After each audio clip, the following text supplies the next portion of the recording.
नमस्कार दोस्तों, एक बार फिर से आप सबका हमारे इस नए वीडियो में स्वागत है। और आज की इस वीडियो में हम बात करने वाले हैं इंग्लिश ग्रामर के एक इम्पोर्टेंट टॉपिक के ऊपर, जिसको आप अक्सर अपनी डेली लाइफ में यूज़ करते हैं। और मैं तो ये बोलूँगा कि आप रोज़ाना कभी ना कभी इसका यूज़ कर ही देते हैं। जब आपके पास कोई ऐसी वस्तु की बात होती है कि भाई वो आपके पास नहीं है या फिर आपके पास वो पास्ट में नहीं थी। तो आज हम बात करने वाले हैं don't have, doesn't have, didn't have, या फिर आप बोल सकते हैं do not have, does not have और डिड नॉट हैव के बारे में। तो चलिए शुरू करते हैं। अच्छा, आपने ये तो देखा होगा कि जब हम किसी ऐसी वस्तु के बारे में बताते हैं कि जो वस्तु आपके पास है, प्रेजेंट में आपके पास है, तब आप उसके लिए यूज़ करते हैं हैज़ का और हैव का। यदि हैज़ और हैव का यूज उसके साथ करते हैं जो वस्तु आपके साथ है, तो यदि कोई वस्तु आपके पास नहीं है तो बहुत से बच्चे बोल देते हैं। अब जैसे मैंने बोला कि भाई मेरे पास एक कार है, तो यहाँ पर मैंने बोला आई हैव ए कार।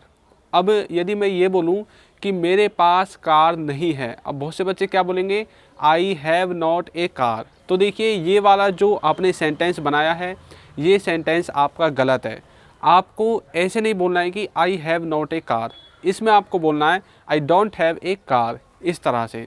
चलिए अब इनको अच्छे से देखते हैं और किस तरह से इन सेंटेंसेस को बनाते हैं ये भी जानते हैं।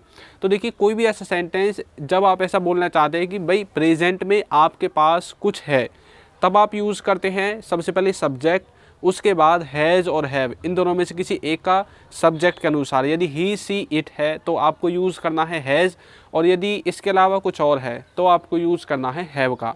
अब इसके बाद आप क्या करते हैं, आप लिखते हैं उस वस्तु का नाम जिस वस्तु के बारे में आप बात कर रहे हैं।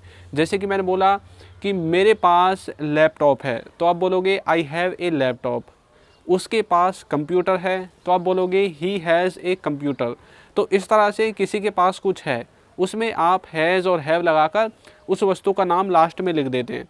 अब यदि हमें बोलना है कि मेरे पास लैपटॉप नहीं है, तो अब यहाँ पर आपको क्या करना है, यहाँ पर आपको हैज़ और हैव के बाद नॉट नहीं लगाना है। आपको क्या करना है, सब्जेक्ट के बाद डू नॉट या फिर डज नॉट। अब डू किसके साथ यूज होगा, डज किसके साथ यूज होगा, ये आप जानते हैं। डू यूज होगा, उससे पहले हम डज को देखते हैं। डज यूज होगा थर्ड पर्सन सिंगुलर के साथ, और जो भी कुछ बचे जाता है उन सब के साथ आपको डू का यूज़ करना है।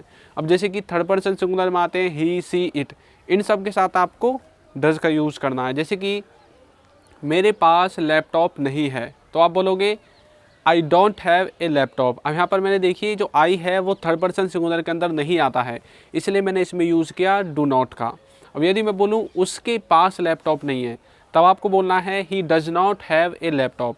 अब कुछ बच्चे सोच रहे होंगे, क्योंकि बहुत जो तेज़ दिमाग है आपका बहुत तेज़ चलता है, आप सोच रहे होंगे कि भाई ही के साथ हम हैज़ का यूज़ करते हैं, सर ने यहाँ पर हमें हैव का यूज़ क्यों बता दिया। अच्छा, आपने प्रेजेंट इंडेफिनेट के नेगेटिव और इंटरोगेटिव सेंटेंसेस तो पढ़े ही होंगे।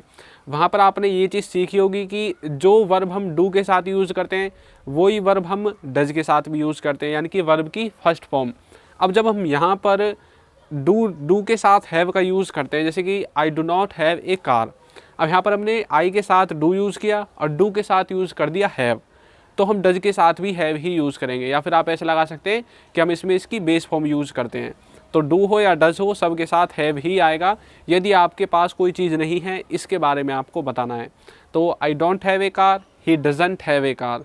I don't have a laptop, he doesn't have a laptop. I don't have a house, he doesn't have a house. तो इस तरह से आप इसका यूज़ करेंगे। अब हम देखते हैं did not have. Did not have का मतलब क्या होता है। डिड नॉट हैव का मतलब होता है कि आपके पास कोई चीज़ पास्ट में नहीं थी। यदि कोई चीज़ पास्ट में नहीं थी, वहाँ पर आपको डिड नॉट हैव का यूज़ करना है। और यदि कोई चीज़ आपके पास पास्ट में थी, तब आपको यूज़ करना है हैड का। जैसे कि मेरे पास पास्ट में एक कार थी, तो आप बोलोगे आई हैड ए कार। मेरे पास एक स्कूल बैग था पास्ट में, तो आप बोलोगे I had a school bag, इस तरह से।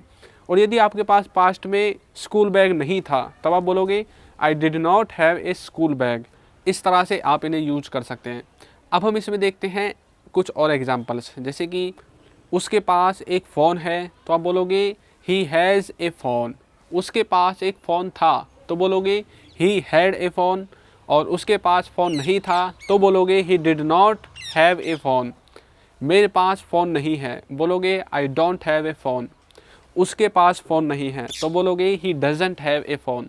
तो इस तरह से आप did not have, does not have और डू नॉट हैव इन तीनों का यूज़ कर सकते हैं। तो मुझे आशा है कि आपको ये भी समझ में आ गए हैं। तो अब मैं आपकी प्रैक्टिस के लिए आपको एक सेंटेंस देता हूँ, उसके पास किताब नहीं थी। तो इसको आपको ट्रांसलेट करके कमेंट बॉक्स में जवाब देना है। तो वीडियो आपको कैसी लगी है ज़रूर बताइएगा। थैंक